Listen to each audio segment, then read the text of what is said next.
Olá, bom dia. Se não sabe em que votar ou que sistema escolher nas eleições de março de 2023, ouça este vídeo em que apresentamos a posição capitalismo-comunismo e um sistema que junta os dois. O capitalismo é um modelo de organização social e económica que sucedeu ao socialismo de Karl Marx, baseado na obtenção de lucro. Existem variedíssimas vantagens, mas hoje só vos vou apresentar apenas duas: o livre comércio e o empreendedorismo.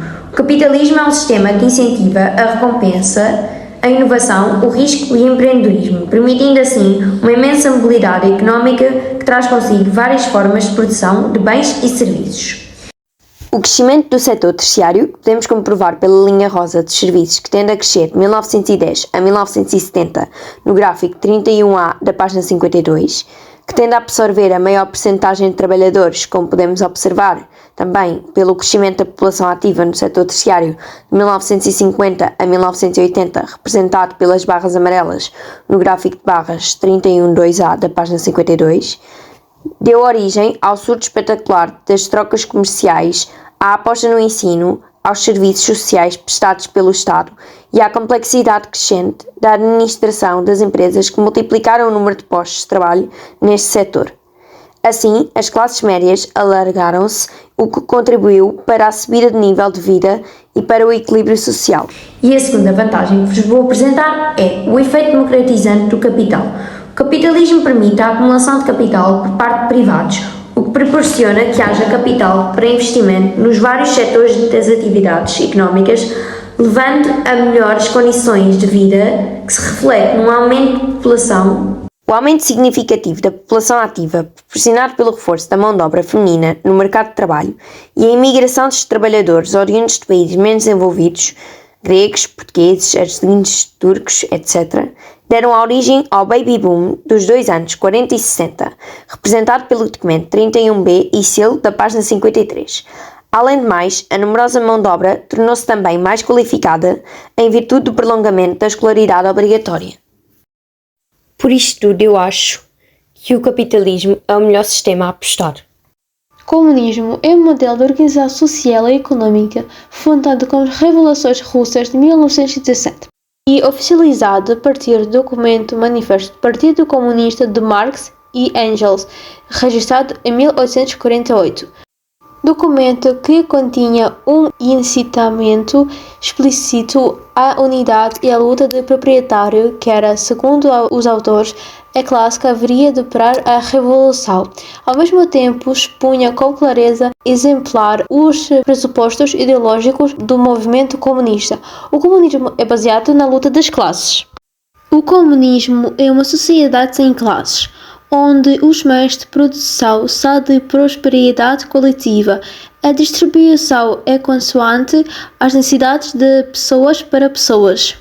Uma das principais vantagens do comunismo é a igualdade social. Neste sistema, todos os indivíduos têm os mesmos direitos e oportunidades, independentemente da sua classe social. Isto significa que não há privilégios para os ricos e poderosos, nem discriminação contra os pobres e vulneráveis. Documento 23, da página 40, do Manual da História do 12º ano, parte 1.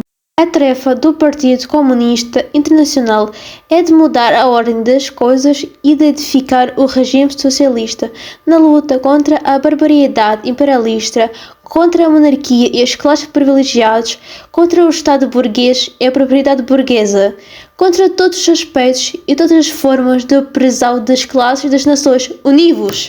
No comunismo, o poder político é exercido pelo povo, através de um sistema de controle democrático. Isto significa que todos os cidadãos têm o direito de participar, tomar das decisões políticas, através do sufrágio e dos outros mecanismos de participação popular. Além disso, o sistema comunista também promove a transparência e a responsabilidade dos líderes políticos. Documento 34C, da página 57, da segunda parte do livro de História. Depois é preciso entender até que ponto a nossa adesão ao Partido Comunista, como se pertencemos a uma ordem religiosa determinava as nossas vidas. A disciplina do partido exigia da nossa parte uma permanente autoanálise, um exame crítico de nós mesmos. O comunismo era o ideal eterno da humanidade e, como não podíamos pôr em dúvida esse ideal, era imperioso que nós entregássemos a ele. Com o tempo, tínhamos acabado por interiorizar o comunismo como sendo o oposto do nazismo. O movimento queria restabelecer todos os valores destruídos pelo nazismo, em particular a dignidade do homem e solidariedade entre todos os seres humanos. Os dois certos documentos e duas principais vantagens do comunismo dá a perceber que no comunismo se respeita a igualdade social, também respeita aquilo que todas as pessoas têm mesmos direitos e que os classes sociais não existem. Não é preciso estarmos a discutir qual o melhor sistema, porque eu vou-vos apresentar um que junta os dois. No início de 1921, a economia russa estava em ruína, houve muita perda da população ativa na guerra, a produção de cereais desceu para metade da produção de 1913. Sujeitos à produção de géneros, os camponeses não produziam e até escondiam ou destruíam as suas colheitas. Nas cidades e nas fábricas, a situação também não estava muito melhor. A produção industrial diminuiu 3/4 relativamente à de 1913. As minas estavam inutilizadas e os caminhos de ferro paralisados, com a agitação social a aumentar devido à fome e à miséria. Consequências desta crise. Lenin teve de tomar medidas e foi então que criou a nova economia política, que é a NEP, optando por um capitalismo limitado. Com medidas entre as quais são a substituição das requisições por um imposto de género, a suspensão da coletivização agrária na agricultura, a autorização para os camponeses venderem parte dos seus ascendentes no comércio. Por exemplo, a desnacionalização das empresas com menos de 20 operários e o investimento estrangeiro no caso da indústria. Como podemos ver na tabela do documento 22A da página 38, na Primeira Guerra Mundial perderam-se 1.800.000 militares na Guerra Civil, juntando às perdas militares do Exército Vermelho e do Exército Branco, com as perdas de civis por execuções políticas pela Tchequia. Fomes e epidemias, ao todo, perderam-se 7 a 10 milhões de pessoas.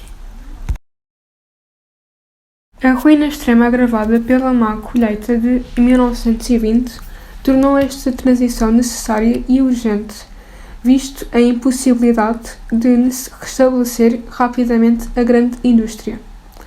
Daí a necessidade de melhorar, antes de mais, a situação dos camponeses.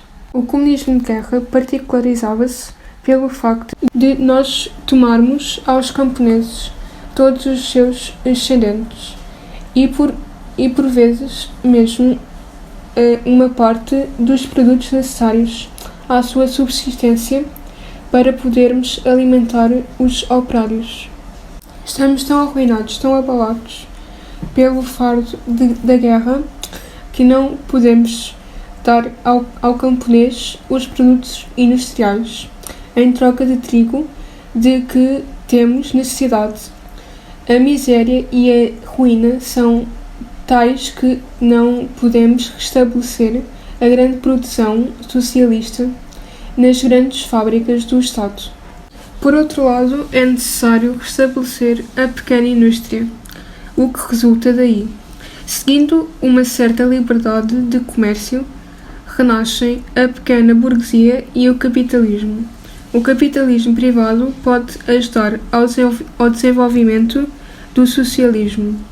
Nada há de perigoso nisto, enquanto o proletariado detiver firmemente o poder, os transportes e a indústria pesada.